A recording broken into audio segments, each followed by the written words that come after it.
Kabeh selamat menguatan sampai di Prenden Bentong, Adi Takalino, Kecurangan Keseruga, Basenap Kejibata, harus.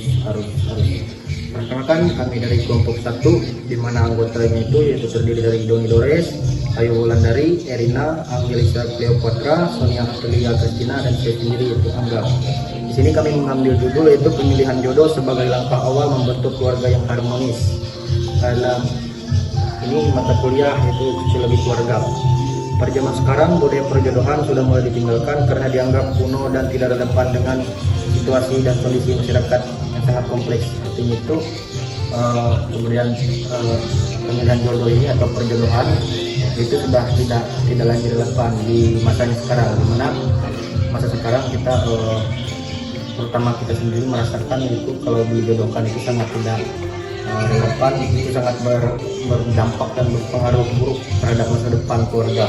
Yang pertama, ketika kita dijodohkan, kita tidak memikirkan hal-hal yang lain, itu sangat berdampak dan berpengaruh untuk hubungan rumah tangga. Kenapa di sini bisa dibilang perjodohan itu bisa menjadi keluarga yang harmonis?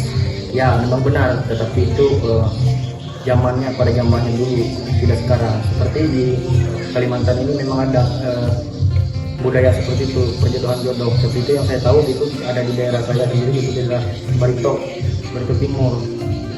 Tidak semua juga untuk orang Kalimantan itu ada perjodohan, tapi untuk di Barito Timur memang ada. Memang dulu itu keharmonisan orang, terutama orang Dayak khususnya di Barito Timur itu memang keluarga itu harmonis. Karena apa? Karena dulu itu zamannya berladang, berpindah-pindah, di mana memerlukan tenaga yang cukup banyak. Karena dari situ atau juga keluarga yang sudah mulai hubungannya itu sudah mulai jauh, itu dijodohkan kembali agar keluarga itu tetap bisa harmonis. Jadi kalau untuk zaman sekarang budaya pemilihan jodoh itu sangat tidak relevan. Kalau dulu memang benar. Mungkin itu saja yang dapat saya jelaskan untuk tahap pertama ini. Mungkin dilanjutkan oleh kawan-kawan lain. Terima kasih. Pemilihan jodoh adalah suatu proses di mana setiap individu memilih pasangannya untuk diajak ke jenjang yang lebih serius atau ke jenjang pernikahan. Nah, ini menjadi hal yang sangat penting karena dapat kita lihat dari banyaknya kasus rumah tangga yang gagal akibat dari perjodohan yang dilakukan oleh orang tua secara sepihak atau dapat dikatakan secara terpaksa tanpa persetujuan dari anak yang ingin dijodohkan ini. Nah, oleh karena itu, setiap individu harus memiliki kebebasan penuh dalam memilih pasangan mereka yang mungkin mereka rasakan itu cocok atau sesuai dengan kriteria mereka masing-masing. Nah, dalam hal ini dapat memberikan kesempatan untuk mereka mengenal calon pasangannya lebih dekat lagi, menilai kebebasan dan memastikan bahwa mereka ini siap untuk diajak hidup bersama. Hal ini kemungkinan dapat membentuknya keluarga yang harmonis dan bahagia. Selain itu juga, proses pacaran yang umum saat ini yang banyak dilakukan oleh para remaja membantu pasangan dan keluarga kedua belah pihak ini menjalin hubungan yang lebih baik untuk ke jenjang pernikahan. Setiap masyarakat memiliki pandangan yang berbeda tentang pernikahan, sama sepertinya dalam memilih jodoh. Orang Amerika yang terikat dengan stigma etnosentrisme dan orang Amerika yang menganggap dirinya lebih baik dari orang lain, sehingga lebih mengutamakan sesama orang Amerika dalam halnya memilih pasangan dan dalam pernikahannya. Kehebohan dalam memilih pasangan apabila orang tua juga ikut serta dalam pemilihan pasangan yang tidak sesuai dengan keinginan dan kriterianya.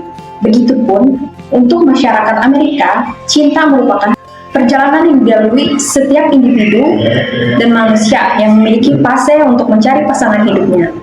Begitu juga oleh setiap individu dalam menemukan pasangan dan cinta sejatinya yang dianggap paling cocok dan setara untuk mendampinginya untuk kehidupan yang lebih lanjut. Berbeda dengan orang Amerika, orang-orang Cina, terutama gadis-gadis Cina, masih dengan senang hati dalam menyambut sebuah pernikahannya dengan orang yang belum dikenal. Sebab menurut mereka, pernikahan merupakan status yang diinginkan oleh orang-orang pada umumnya, sehingga gadis-gadis Cina sangat percaya dan menerima laki-laki yang merupakan pilihan orang tuanya, yang pasti pasangan yang terbaik untuk putri mereka, dan juga sesuai kriteria yang ada di negara mereka. Orang Amerika menaruh kasih kepada kaum Cina yang kurang bebas dan memilih pasangan hidup, Sekalipun kaum Cina merasa kasih kepada kaum Amerika yang dianggap kurang, tapi dengan dukungan dari orang tua masing-masing individu, sedangkan kaum Cina kurang bebas dalam menentukan pasangan hidupnya, karena lebih sering dijodohkan oleh pilihan orang tuanya. Selanjutnya yaitu pemilihan jodoh di masyarakat Tasmania. Di masyarakat Tasmania di sana mereka tidak memandang dari kecantikan ataupun keistimewaan yang ada di dalam pasangan. Masyarakat Tasmania sendiri menerapkan sistem eksogami yang berarti dapat menikah di luar kelompok sehingga perkawinan di sana tidak terpaku pada sesama suku, etnis, bahkan keluarga dalam lingkungan yang sama. Artinya masyarakat Tasmania di sana dibebaskan untuk memilih jodoh walaupun tidak menikah dengan sesama suku, etnis, dan kerabat. Nah, selanjutnya yaitu pemilihan jodoh di masyarakat Shirishama di Brazil. Perkawinan di masyarakat ini yaitu dengan cara sebuah pertunangan antara perempuan yang berusia 3 tahun dengan seorang pria yang berumur belasan tahun. Proses perkawinan melalui perjodohan yang demikian sudah terbiasa terjadi di sana, yang artinya bahwa di sana tersebut memiliki proses perjodohan yang bisa disebut ini sebagai budaya mereka di sana. Dapat kita katakan bahwa di setiap negara mempunyai cara pemilihan jodoh yang beragam atau berbeda-beda sesuai dengan budaya masing-masing di setiap negara. Sama halnya seperti masyarakat-masyarakat di negara lain, masyarakat suku Dayak juga memiliki ciri khas dan karakteristik tersendiri dalam sistem pemilihan jodoh. Secara umum, orang tua masyarakat suku Dayak akan memberikan kebebasan kepada anak-anaknya untuk menentukan pilihan jodoh mereka sendiri. Namun, meskipun memiliki kebebasan yang demikian, akan ada persyaratan-persyaratan atau pantangan-pantangan yang tidak boleh dilanggar oleh suku Dayak.